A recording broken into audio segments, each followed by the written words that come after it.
कहे में शरम बा मिल गई फर्जी नरजी खत्म बा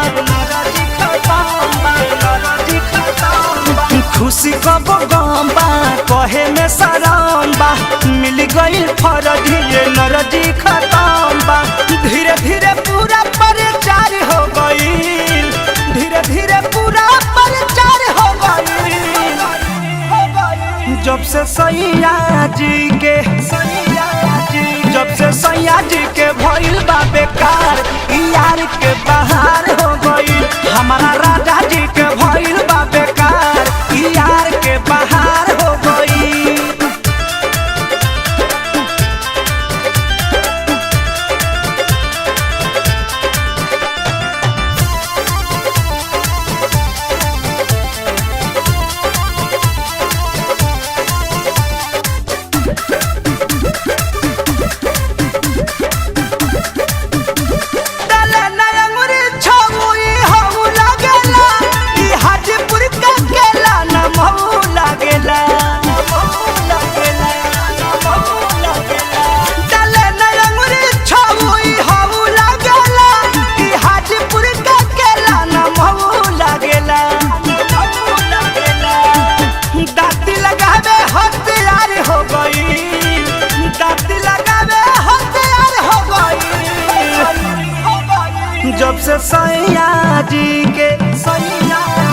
जब से सैया जी के भइल बा बेकार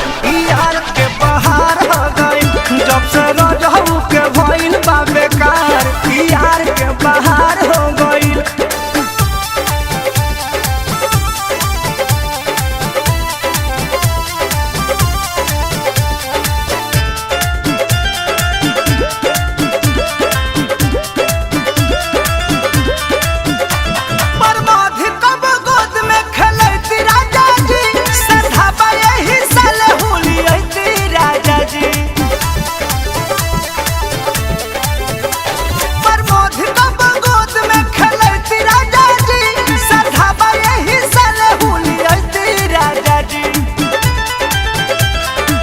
कृष्णा बेदर्दी के सुतार हो गई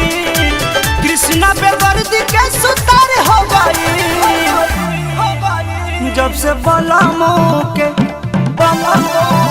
जब से सोनू के भइल बा बेकार राजीव के बहार हो गई डॉक्टर पवन के भइल बा बेकार कटिंकू के लहार हो गई खुशी कब गम बा कहे में शरम बा मिल गई फर्जी नरजी खत्म बा धीरे धीरे पूरा परिचार हो गई धीरे धीरे पूरा परिचार हो गई जब से सैया जी के भइल बा बेकार